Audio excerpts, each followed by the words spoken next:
Hello and welcome to another edition of Currently in Quincy. I'm Joe Catalano, and on today's program we will catch up with Rick Doan from Interfaith Social Services. They have a lot going on. We'll learn all about it. First, though, as always, we take a look at the weather and the news for you. Currently in Quincy, it is raining. We've got some showers moving through, and we'll have some off and on showers, maybe even an embedded thunderstorm later on this afternoon. Kind of muggy today as well, with highs in the low to mid 70s. A lingering shower this evening. Still rather humid, low tonight in the upper 60s, and a very summer-like forecast for most of this week. Tomorrow is unsettled again with showers and storms, pretty humid with a high in the low 80s. Then the temperatures start to climb. By Wednesday, we're into the upper 80s with hazy sunshine and getting close to 90 with hot and humid conditions here on Thursday. Again, we have some showers in Quincy and 71 degrees right now. Checking the news for you today, the state primary election is just 2 weeks from tomorrow, and the Braintree, Quincy, and Weymouth Democratic committees are hosting a forum for the statewide Democratic candidates for constitutional offices tomorrow night at Braintree Town Hall. Alicia Gardner, the chair of the Quincy Citywide Democratic Committee, says most of the Democratic candidates have agreed to participate. Our governor candidate, who is Maura Healey. My understanding is right now, Maura can't be present, but she'll be sending a video, which will be offered that day. We do have our lieutenant governor candidates all coming.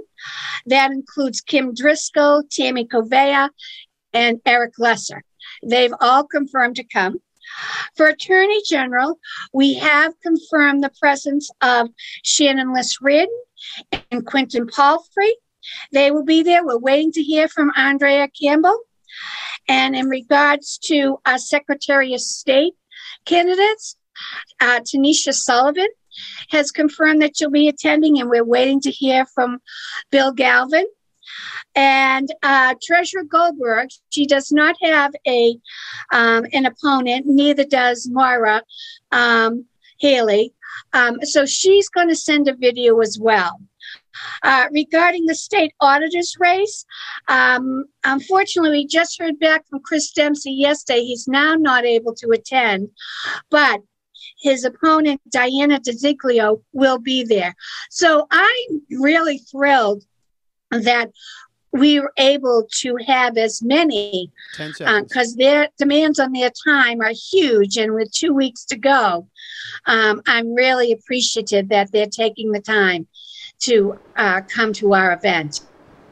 So again, that forum is tomorrow from 6 to 8 p.m. at Braintree Town Hall, but the candidates will be available at 5 o'clock for informal conversation.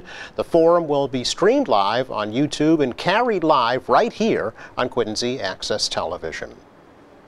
Now, the South Shore YMCA in Quincy is now the Hale Family YMCA. The Y has been renamed in honor of Rob and Karen Hale, who donated $5 million. Hale owns Granite Telecommunications and Fox Rock Properties here in Quincy. His wife Karen was an executive board member of the Y. During a special renaming ceremony recently, Governor Baker praised the Hales for their contributions that have helped families and children for many years. It's truly a remarkable story, made all the more remarkable by their commitment to places like this and to what these kinds of places means to the communities that they're part of. I think everybody knows the past few years, for kids especially, have been grueling, difficult, and at times brutal. For many of them, their childhood and any sense of normal has been taken from them. And it's only been in the last year or so that some of that has come back. And it's places like this, which is one of the reasons why Lauren and I are here, in addition to the fact that it's always nice to see Rob when I actually have my hair back. It's places like this that are welcoming kids back and families back and sending a message to them that we want you 10 seconds. To get back to some of that routine that made being a kid so special. YMCA President Paul Gorman said the Hales gift will help advance their mission to deepen their commitment to serving the community for generations. Well, the Quincy Animal Shelter has moved. The shelter is now in their temporary new home at 440 Rear East Squantum Street. It's right near the Kennedy Center. The shelter was forced to move from their Broad Street location. That building you see there will be torn down to make way for the new Quincy Police Station. The shelter had been at the Broad Street location since 1999. The shelter officials say since then they've saved over 8,000 dogs and cats with help from over 100 volunteers who work at the shelter every day, twice a day, 7 days a week. The city renovated a former garage for the shelter's new temporary home, and construction on a new animal shelter off Quarry Street will begin next month. That new shelter will also be home to the police canine unit and animal control officers. The new shelter may be completed in early 2024. Finally, Interfaith Social Services of Quincy recently inducted 17 South Shore volunteers into their Maddie Lang Hall of Fame. The inductees were honored during a volunteer appreciation night that was held at the Quincy Masonic Building. In addition, Blue Cross Blue Shield of Massachusetts was named Interfaith's Community Partner of the Year for 2022. Now, this year's honorees are Mary Kerrigan from Hingham, Connie Corcoran and Liz Tanguso from Milton, Pembroke resident Jill Ruppel, Quincy residents Tricia Bertucci, Susan Bill, Bernadette Conley, Therese Dolbeck, Alan Howarth, Helen Irvin, Kathy Kennedy, Jean Lee, Heather Nolasco, Debbie Stadnicki, and Jan Whalen, and Weymouth residents William Blackmer and Ann O'Brien. Interfaith was founded back in 1947 and operates one of Greater Boston's largest emergency food pantries, a mental health counseling center, a thrift shop, and a homelessness prevention program. That's our check of news. Coming up, we'll learn more about Interfaith Social Services from its Executive Director, Rick Doan. That's next.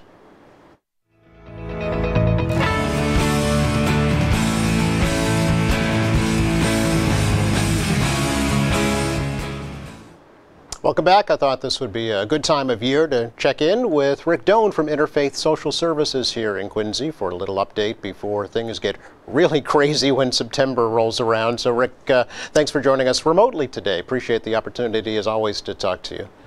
It's great to be speaking with you, Joe. Thanks for having me. Oh, always a pleasure. And like I said, I know things are going to start to heat up big time. Not that they ever slow down at Interfaith. I'm sure with the economy the way it is, you're seeing more and more people come to your doors. Yeah, it actually has been pretty remarkable since about March when gas prices started going up. We saw inflation go up, and our numbers in our food pantry have grown significantly since then. Luckily, we have amazing volunteers, many of whom are Quincy residents who are there helping us. We have great donors who are helping us to afford to keep up with this demand. So we're definitely seeing more people coming in, but we're keeping up with it. Are you impacted just like everybody else, Rick, by the rising cost of groceries? Absolutely. You know, there used to be staples that we could depend on from places like the Greater Boston Food Bank, and they've been hit and we've been hit there. And so we have to pay retail prices for some of the items we give out to our clients. And the amount of money we're spending on food every month has been increasing and increasing. And we're hoping that inflation sort of stabilizes and we can have some more, be able to plan from a better place. Curious, have you seen folks that may have been kind of on the brink prior to this rise in inflation, you know, be pushed to the place where they actually have to reach out to you for the first time? You know, we don't have anything where we can say this is exactly what it was or this percentage. All we know is the number of people we're serving. So comparing last July to this July, we served 20% more people this July than we did last July. So it's a variety of reasons why people are coming in, but one of the big things is the economy. Are you concerned at all about, I mean, winter really is not that far off, and folks are going to be paying more to heat their homes. Are you concerned about that? And are there things that you can do at Interfaith to help people with that? Yeah, I mean, we're really the last level of support. If somebody came to us and a utility bill was going to be turned off or they needed help with oil, we're going to refer them first to QCAP, because QCAP has the ability to connect them with federal funding. And so we hope that the federal government will recognize what's going on and will increase that funding. But there's always people that aren't going to qualify for that, or people who can't, like undocumented individuals, where we end up being one of their only options. And so those are the people that will step in and help to keep those basic utilities on, to make sure that kids don't go cold this winter.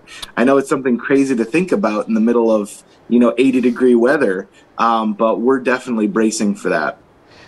How important is it, Rick, that free school meals have been approved for at least one more year?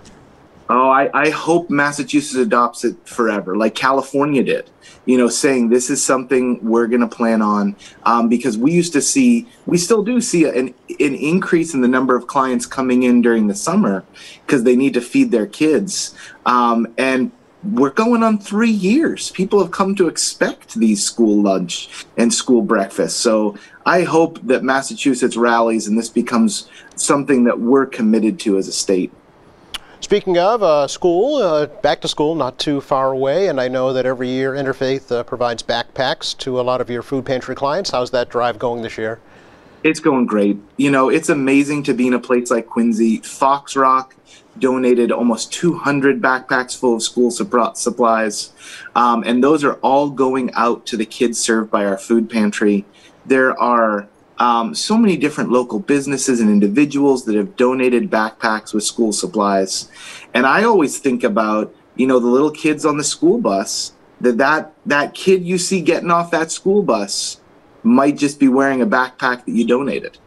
And so I love it because it's a representation of our community mobilizing to help other community members in need.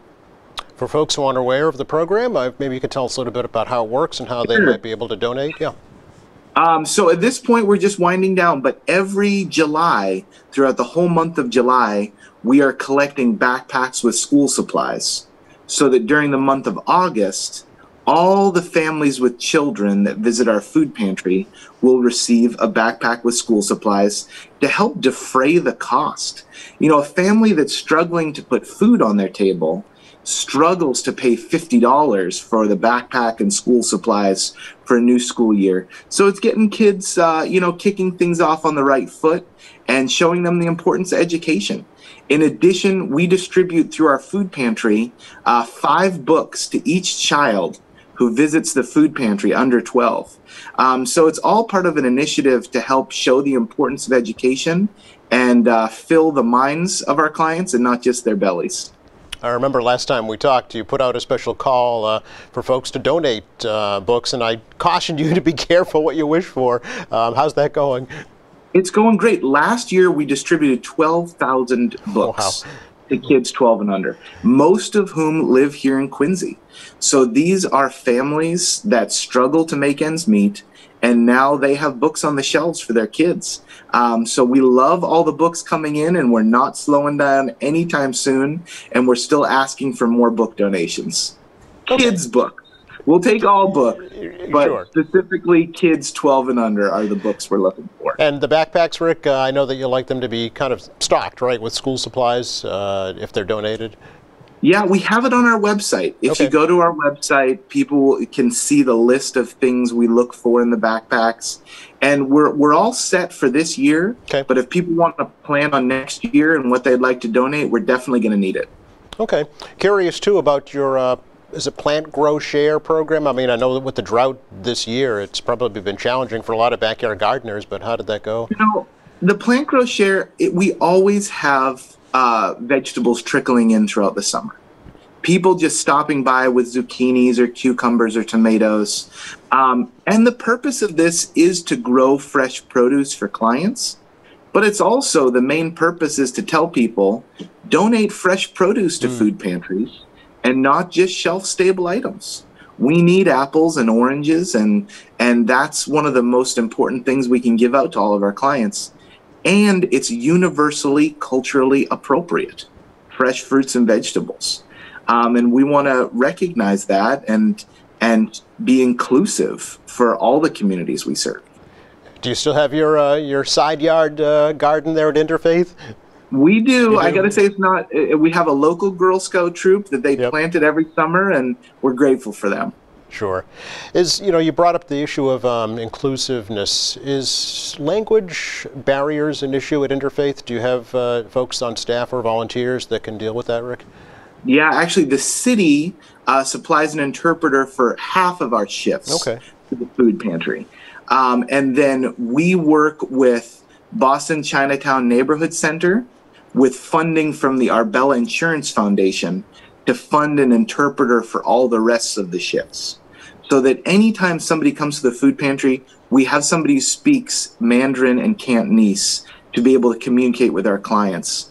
And we're grateful for that, to be able to serve all the communities and cultures that come to our food pantry and help them feel welcome and supported.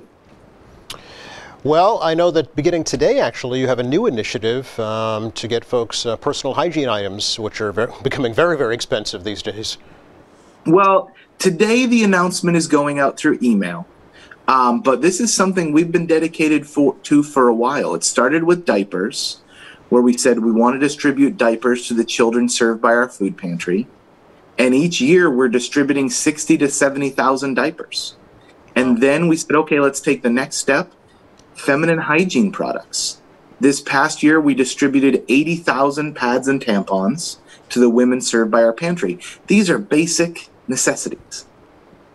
And one of the things we heard the most from our clients was requesting hygiene items, toilet paper, incontinence products, soap, shampoo, deodorant, dish soap, toothbrushes, toothpaste, things that can't be purchased with any government programs, WIC or SNAP. And so we are committed to providing those items to all the clients that come in. It's going to cost about $100,000 more this year to do that, but we're hoping that people will step up with financial donations and do drives in the community. We're actually asking people, we prefer hygiene items over food. If somebody's going to do a collection, we'd prefer if they collected shampoo and soap instead of macaroni and pasta and tomato sauce. We can get those items through the Greater Boston Food Bank and other sources, but hygiene items are more difficult. So that's really a shift that we're going through right now, emphasizing that.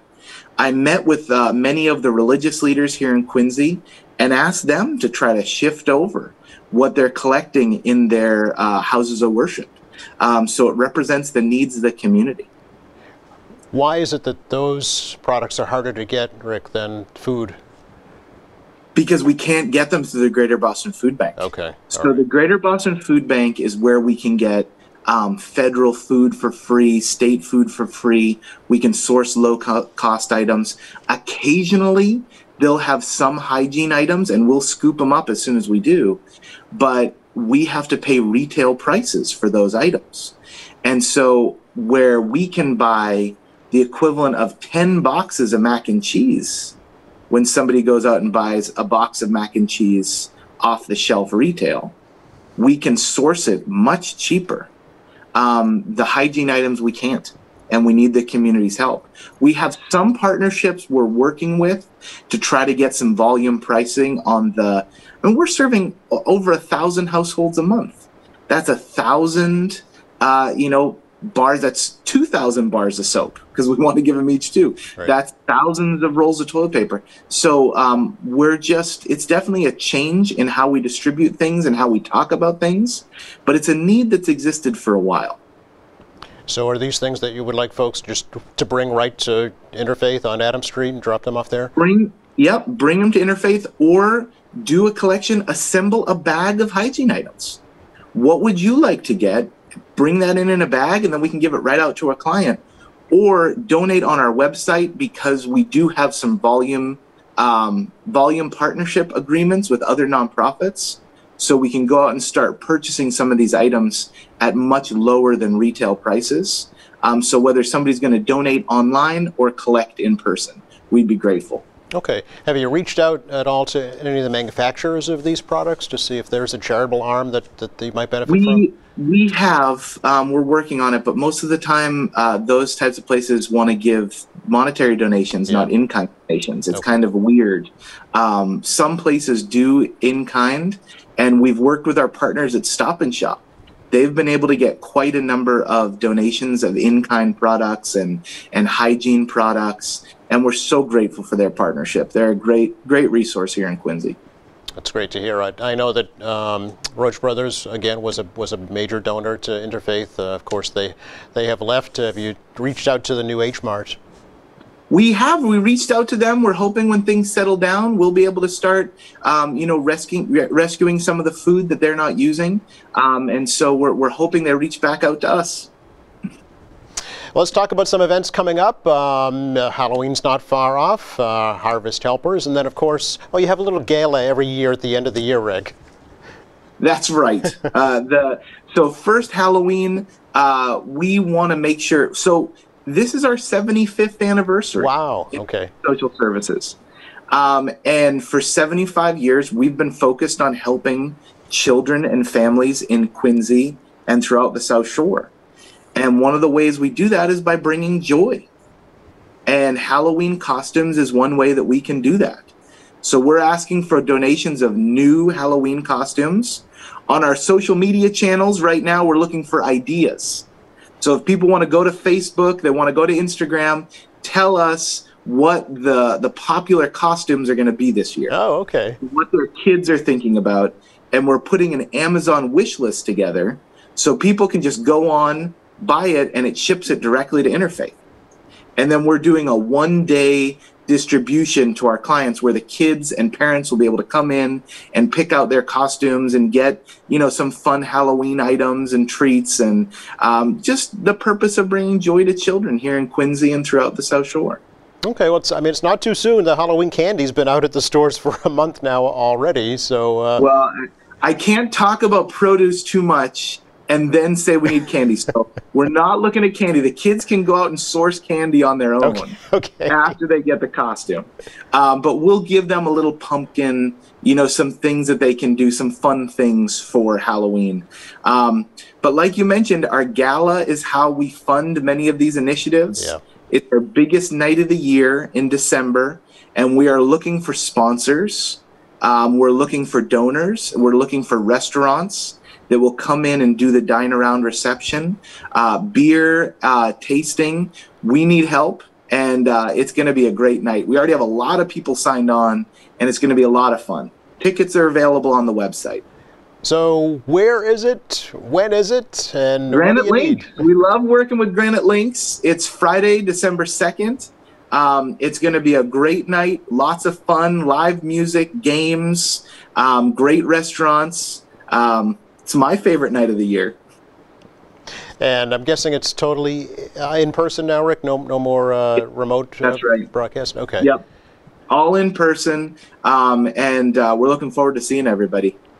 Are there any COVID concerns at Interfaith? I know early in the pandemic you were concerned about the volunteers being exposed. Are there still precautions? Yeah, it's something that's ongoing. Yeah. One of the things we need is volunteers. We constantly need more volunteers. We're looking for people to commit to a 3-hour shift. Our volunteers are amazing. But, the nature of COVID, we've had people calling out that they have been exposed, or they need to quarantine, or they tested positive. And so we'll have a fully stocked, a full staff of volunteers. And then we'll have some people who are away on vacation, some people are out sick, and then all of a sudden it becomes very difficult to operate the food pantry. So we're always looking for more volunteers to help operate the pantry, work in our thrift shop, stock shelves. We love our volunteers. Yeah, we had, as you saw our story earlier about your Maddie Lang inductees. Those are just 17. I'm sure there are many more that are deserving of mention. We have 130 volunteers that are coming in every week, the best people in the world. Let's talk a little bit about the New Directions Counseling Center, only because that's how Interfaith got started 75 years ago. That's right. It is serving more clients than ever. You know, a lot of people, I've heard them say it's a shame that the pandemic has caused so much mental illness, or that the pandemic has caused so many people. The pandemic has been a triggering event, but the pandemic, I don't think what it's done is to eliminate some of the stigma. More people are comfortable talking about mental illness and addiction, and more people are reaching out. And that is a great thing, that people are getting the help that they need. And so we hope more people will reach out. At Interfaith, we're committed to breaking down all the barriers we can. So the first 4 sessions are available for free when people come in. But also we're looking to expand it. So we're looking for a suite of offices in the Quincy area that we can bring in and have more therapists. So anybody who has some office space available, we're interested in talking. Rick, always appreciate the opportunity to talk to you, and hopefully we got some good information out to the community for you. Thank you so much for joining us today. Thank you, Joe. You're very welcome. And we have just enough time to take a look at the forecast for the rest of the day today. Off and on showers this afternoon, maybe even an embedded thunderstorm. Pretty humid, too. Temperatures in the mid-70s, a lingering shower tonight. Still muggy, upper 60s. And then we start to warm up and get very humid by the end of this week. Temperatures could be hitting 90 again by Thursday. Thanks again going out to Rick Doan from Interfaith Social Services of Quincy for joining us today. Thanks to our crew. Thank you for watching. Friday here on the show, Quincy City Clerk Nicole Crispo talks to us about the upcoming state elections. Don't forget, go to our website anytime, qatv.org. Our latest news, information, video on demand, live streaming, and more. For all of us at QATV, I'm Joe Catalano. Have a great week.